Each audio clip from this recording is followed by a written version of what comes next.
On today's show, we are in Las Vegas and we're looking at what the main things to look for this Clippers Summer League are. Going to be talking about it all on today's Locked On Clippers.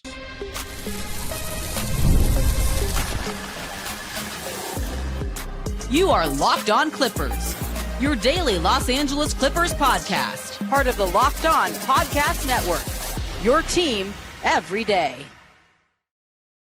Yes, sir. You are locking in with the Clips. Thank you for making Locked On Clippers the first listen of your day, your team every day. I'm your host, Darian Vaziri, born and raised in LA, and just finished my 20th season as a Clipper fan. Been covering the team for 5 years on my own YouTube channel, Dime Dropper, and 3 years right here on the Locked On Podcast Network. Your team every day. Make sure you subscribe on YouTube and hit the notification bell so every single time we post a video, you're alerted. And of course, you can listen wherever you get your podcasts. This episode is brought to you by Game Time. Game Time is the best place to get great deals last minute on tickets. Just download the Game Time app, create an account, and use code LOCKEDONNBA for $20 off your first purchase. Clipper Nation, we are right here, as you can see if you're watching on YouTube, in Las Vegas, baby. And I'm going to be talking about the vibes at Summer League in day one. But first, we're going to be talking about who we're looking at for our Summer League roster. Who am I most fixated on? Who am I trying to see great things from? Or who am I just trying to see if they're NBA level players? So let's begin by talking about who I'm first looking at. And that is Jordan Miller and Kobe Brown. Jordan Miller and Kobe Brown are going to be entering their third seasons in the NBA. Jordan Miller just got waived by the Clippers, but I'm hearing, and I heard yesterday, that he will still be playing for our Summer League roster today on Friday. So we have a 7 o'clock game. This episode will be out before the game. So 7 o'clock game against the Houston Rockets on ESPN on NBA TV and ESPN Plus. That will be at 7 o'clock at the Cox Pavilion. I will be there in the media section for the first time during a Clipper game. But let's talk about Jordan Miller, right? I'm just curious to see, does he have a point to prove? You know, this is a guy who was phenomenal in Summer League last year, so much so that we were all saying he should be getting rotation minutes. And for a while, when we had some injuries, he was getting some rotation minutes, and he looked good until he didn't quite look ready with his three-point shot, with his, if you're not hitting three-pointers and you're not creating your own shot, you're not going to play much in today's NBA. You have to be some insane defender, and Jordan Miller is not that, at least not now. He's solid. He's got good size, but he's not that. So he wasn't quite ready to get into our rotation. Jordan Miller listed at 6'7". And last year for the San Diego Clippers, our G League affiliate, he only played 6 games for them. And he averaged 7 games total if you count the tip-off tournament. But he averaged 24.5 points a game to go along with 5.5 rebounds on 51% shooting, which is amazing. Like, those are great stats. But again, one thing is we only went 12 and 22. Now, I don't know how many of those games Jordan Miller played in, but we went 12 and 22, so we weren't a winning team. And Jordan Miller shot 29% from 3. So when we're looking at what skills are translatable for him to get into the rotation with our main Clippers team, our actual team, his open threes need to be better, because when you got a Bogdanovic, you got a James Harden, you got Kawhi Leonard, Ivica Zubats. These are all guys that right now, as we speak, you give them the ball, they can make things happen at a much higher level than Jordan Miller can. And that's experience and skill, incorporated in that. But 24.5 points is nothing to scoff at. Like, that's a real thing. I'm just curious to see if Jordan Miller has that fire that's like, I just got waived. I'm about to show you guys that I'm the nicest player on this team. So I'm going to be really looking at that today and during this Summer League campaign. Now, as far as Kobe Brown, he's a guy who has gotten more minutes, especially that first season, like 2023-24, his rookie season. He got some more minutes for us. Of course, Kobe Brown was actually a first-round selection, a 30th pick overall in 2023, 6'7", which would be the height of a small forward, about 10, even I don't even want to say 10 years ago, but about 8 years ago. I mean, small forwards are still 6'7", but you weren't playing power forwards that were 6'7", pre, 4 out, 1 in NBA. So Kobe Brown is a little undersized. Like if people were saying, why can't Kobe Brown be that 4-man that we're missing? He's a little undersized.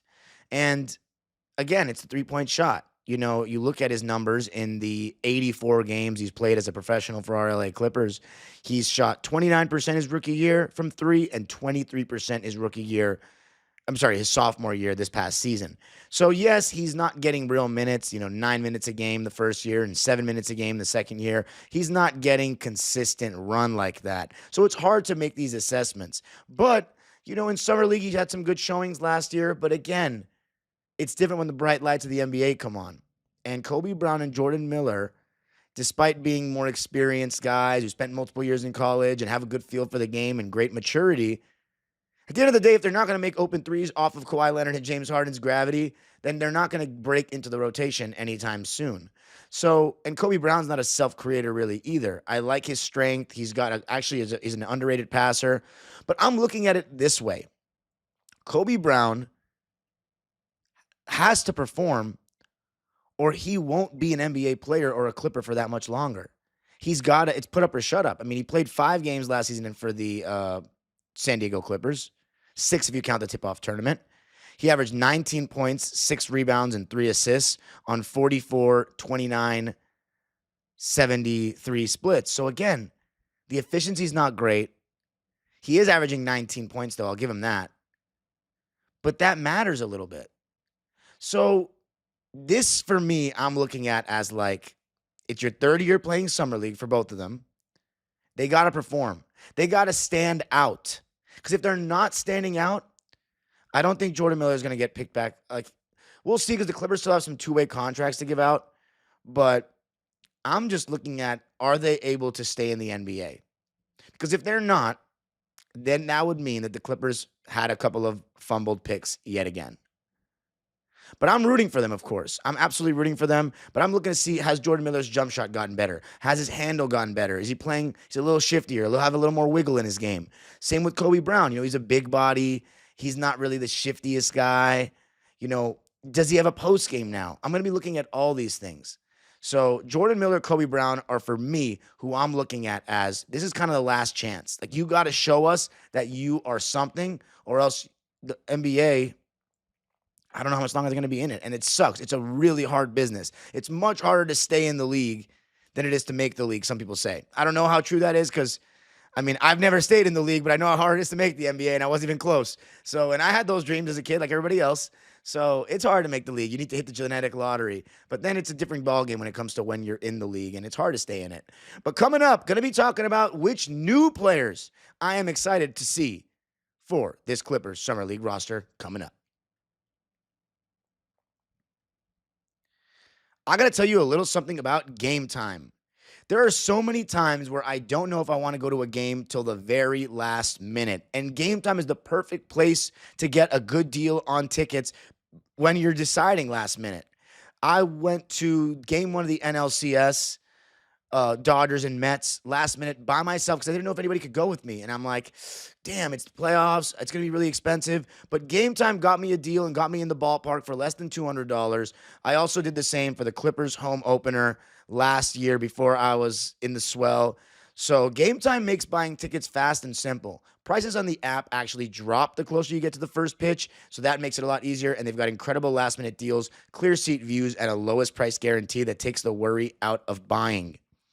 Take the guesswork out of buying tickets with Game Time. Download the Game Time app, create an account, and use code LOCKEDONNBA for $20 off your first purchase. Terms apply. Again, create an account and redeem code LOCKEDONNBA for $20 off. Download the Game Time app today. Last minute tickets, lowest price, guaranteed. All right. So back here in Las Vegas, talking about the new boys, who I'm looking at besides Jordan Miller and Kobe Brown to make an impact.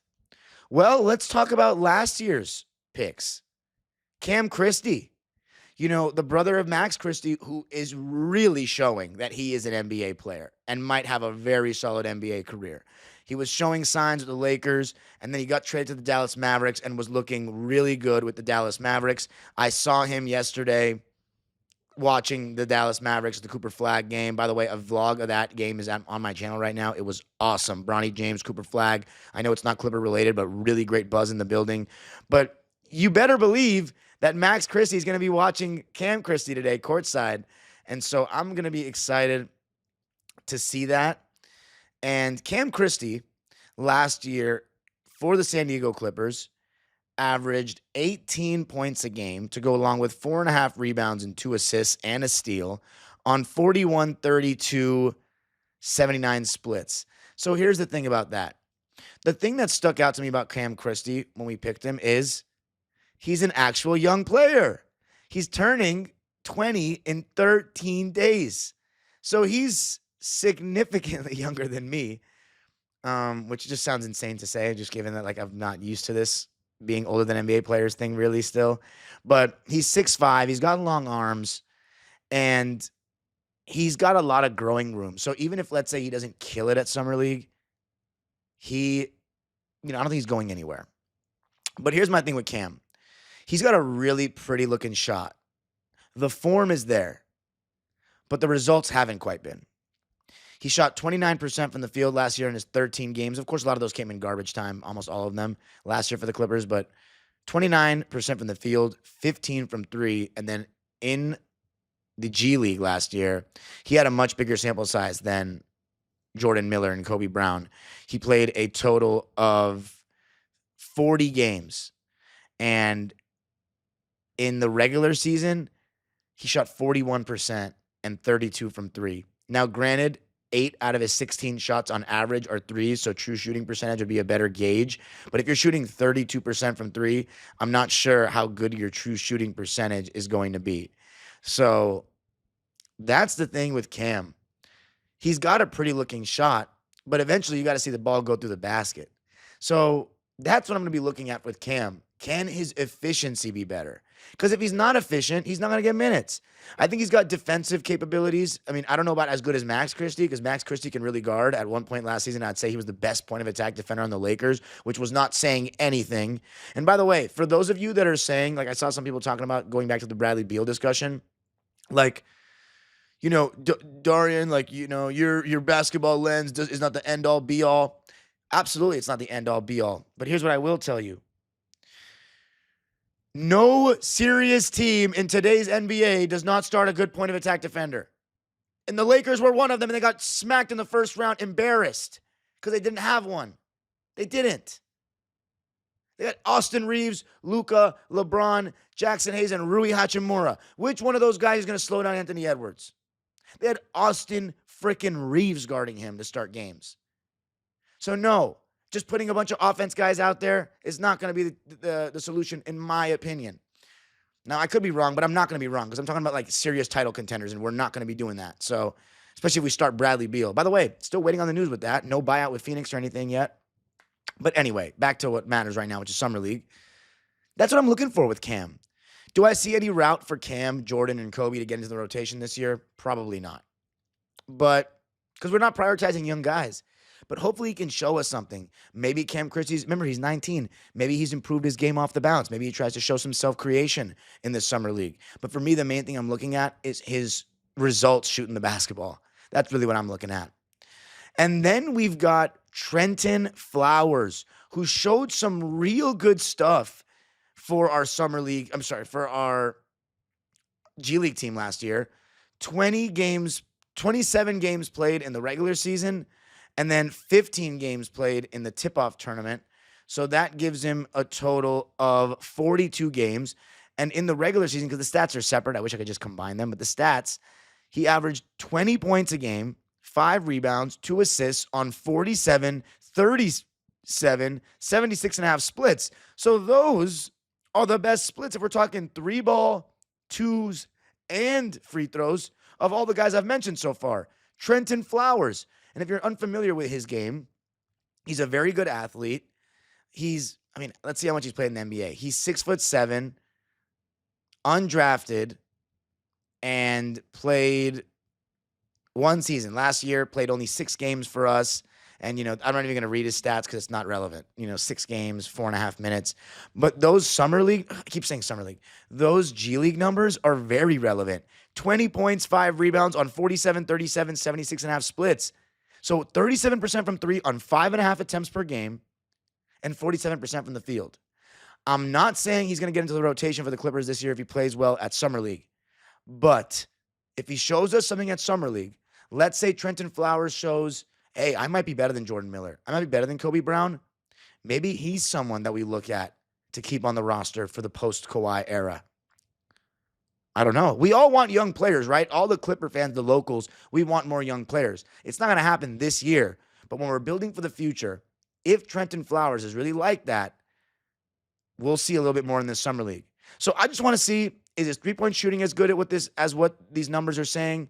And does he look better than Jordan Miller and Kobe Brown? That's what I'm looking at. He's a good athlete. He shot 4 in the tip-off tournament, which was 15 games. He averaged 14, 5, and 2 on 49, 43, 69 split. So the free throw shooting is not that great there, but 43% from 3. That definitely makes you, curious, like, maybe this guy's the real deal. And then, of course, there's the guy that we don't have much data on at all yet, and that's Yannick Conan Niederhauser.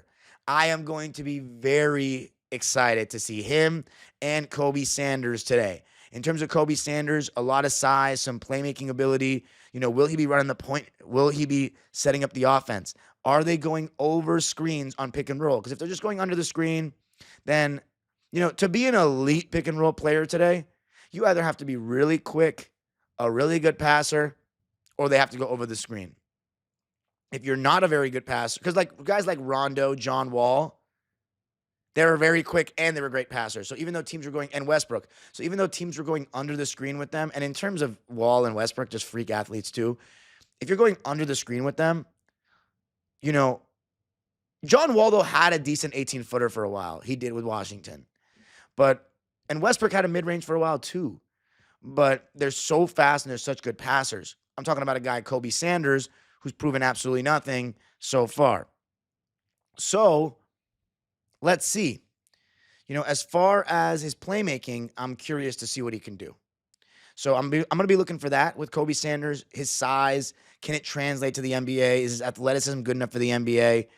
And then with Yannick, his shot blocking, his size, his athleticism. We obviously know he's a very raw prospect, but is he somebody that you're saying, oh, he's getting a double-double, he's catching lobs, he might be able to play real minutes if Brook Lopez or Zubats goes down for any point of the season? Because I don't think they're both going to play 80 games. So I'm really looking forward to Kobe Sanders, Trenton Flowers, Yannick Conan Niederhauser. For Trenton Flowers, can he knock down open shots? For Cam Christie, and with Trenton Flowers, is he actually better than some of these guys that we talk about more? With Yannick, just how big of a presence is he making? What does he look like? I've never seen him play a full game. Same with Kobe Sanders. Our team's going over screens with him? And if they're going under, is he making them pay with the jumper? And then, of course, with the other guy named, who was it? Cam Christie, knocking down shots at an efficient clip. His form is beautiful, but you got to eventually put the ball in the basket if you're going to be a role player in this league. Coming up, though, going to be talking about the general vibes of Summer League, what you can expect if you come here, and there's still time for you, Clipper Nation, to get down here, say hi to your boy, and see what the hype is all about. Going to be talking about what I experienced yesterday coming up.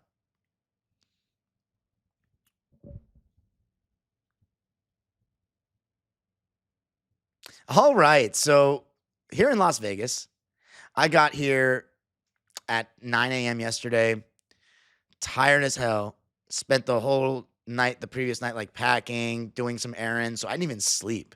I pulled an all-nighter, and I don't pull all-nighters frequently. I just have a terrible sleeping schedule since, I lost my day job with my dad's office burning down. But I just got here, took a 3-hour nap. I would have slept for 8 hours if I hadn't put an alarm on, but I was like, you know what? Best case scenario, I'm a little tired. We do the Summer League things. If I don't have the legs and the endurance to go out, then I sleep at a reasonable hour, and then I wake up feeling fresh as a daisy for a real day today. And that's exactly what's happened. I actually went to sleep at midnight like a normal human being and woke up at 8:30 like a normal human being. So maybe my sleep schedule is back on track. But you better believe we're going to be out late tonight on Friday. Hell yeah. So anyway, and dude, I know I've probably mentioned this 100 times, but this is literally my first time in Vegas since I turned 15. So it basically might be my first time. It might as well be my first time in Vegas. But anyway, so there's the vibes at Summer League. First off, it's really hot. That goes without saying. Secondly, Thomas and Mack Center is really cool. I think it's a nice college arena. No bad seat in the building. There's a lot of history there. You know, the 07 All-Star game, the legendary run of the UNLV running Rebels with Jerry Tarkanian in the 90s. You know, a lot of great things happened in that building. So it was really cool for me to see that for the first time. And the Cox Pavilion, the practice facility, is literally right there in the building. So you can just walk around in the concessions and go to the other stadium and watch the other game. So there's essentially 2 games going on simultaneously. So you can just pop in and out. And it's so cool. And when you're at the Cox Pavilion, it's literally like you're at a high school or like a, you know, lower level, like mid-major college game where everyone's like staring at you in the bleachers as you're walking by. And, you know, it's just crazy. You've got scouts sitting in the first 2 rows, team personnel, agents, a lot of agents, you know, are out here. And the seats are reserved. So I don't get to just plop next to them, but I'm gonna see if I can sneak into this little sectioned off area that's supposed to be only for scouts and agents and stuff, because I'm trying to talk to some real basketball people out here, ladies and gentlemen, like real basketball people. Not saying media people aren't, but like people that are in organizations. So, and I talked to some yesterday. Obviously got to talk to more, but a lot of them knew who I was. So one big takeaway I've had from this: you never know who's listening and you never know who's seeing your tweets. I heard people saying that they listen to me from across the world yesterday. I couldn't believe it. Like, I never realized how big my reach really is, or the reach of Locked On really is. And then people telling me I see your tweets like that I would never know that are in organizations. So when people say certain things to me, just know people in the NBA are seeing these things that I'm saying. So I never want to say I'm above anybody, because I'm not.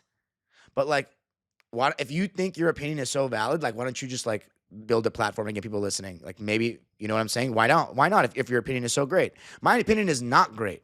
It's not. People just listen. Doesn't mean what I'm saying is accurate. But if you want to challenge me and say that nobody cares or nobody listens, it's not true. Factually untrue. But here's my thing, right? So that Cox Pavilion, it's a really interesting place to watch a game because you're so close. I saw our good old friend Glenn Rivers sitting courtside yesterday, and Andre Miller, who's not as beloved in Clipperland, but I don't know how beloved Glenn Rivers is in Clipperland anymore either. But anyway, it's an amazing experience. I was sitting in the media section for the first time. Definitely a different world. Got to meet Tomer finally, our beat writer. He was a really chill guy. And, you know, it's just a different experience. You obviously can't cheer, but I wasn't going to cheer for the Lakers or the Mavs. You know, I didn't care. But I did when Cooper Flag had that dunk. I like almost jumped out of my seat, and I had to really like reel it back in. Like, okay, I forgot I'm in the media section, but like, as a basketball fan, how could you just sit still when Cooper Flag is doing that dunk and you've never seen him play like that? So, and by the way, I'm not anti-college basketball. I just didn't have time. I love actually watching the college game because I actually feel like as a coach, I learn more because it's more applicable to youth levels. But anyway, it was sick. Like, the Thomas and Mack Center was packed to the brim. And in the media section, you just get to like meet a lot of people. Like, you know, I saw Law Murray there. I saw a bunch of people. So it's really cool. You know, got to see my boy Nick from Locked On Mavs. It's awesome. So it's been a different experience. It's been fun. I saw my boy BJ from the Pull Up podcast that I had on the show. So I know I'm going to see more people today, and it's going to be a really interesting experience for me. Not one that I envy at Intuit Dome. At Intuit Dome, I like being in the swell with my people and being loud. But I'm going to be really excited to be covering up front as a media member my Clippers. So it's going to be really, really cool. So guys, get over here at Summer League. There's no bad seat in the house. It's awesome. People are willing to talk for the most part, and I want to see if I can make even more connections, have some more conversations today. So it's going to be an exciting day. Let's see how our boys come out. We got the Houston Rockets at 7 local time. You can follow me on Twitter and Instagram at Dime Dropper Pod. Subscribe to my own YouTube channel, Dime Dropper, where vlogs of everything I'm attending will be posted. There's already one out right now, so go check that out. And of course, this channel, Locked On Clippers, free and available wherever you get your podcasts. Make sure you subscribe and hit the notification bell so you know every single time we post a video. The views have been excellent the last couple of weeks. I appreciate all of you so much. Let's get this thing to 8,000 subscribers before the season starts. I think with the way we're trending right now, it's going to be that. But let's keep going. We need to hit 10K and start passing teams up left and right, because you already know that the Clipper fan base is the most underrated and most loyal fan base in the NBA. And to me, it's not even a comparison with anyone else, because we're second tier in our own city. The age-old proverb continues. Go Clippers.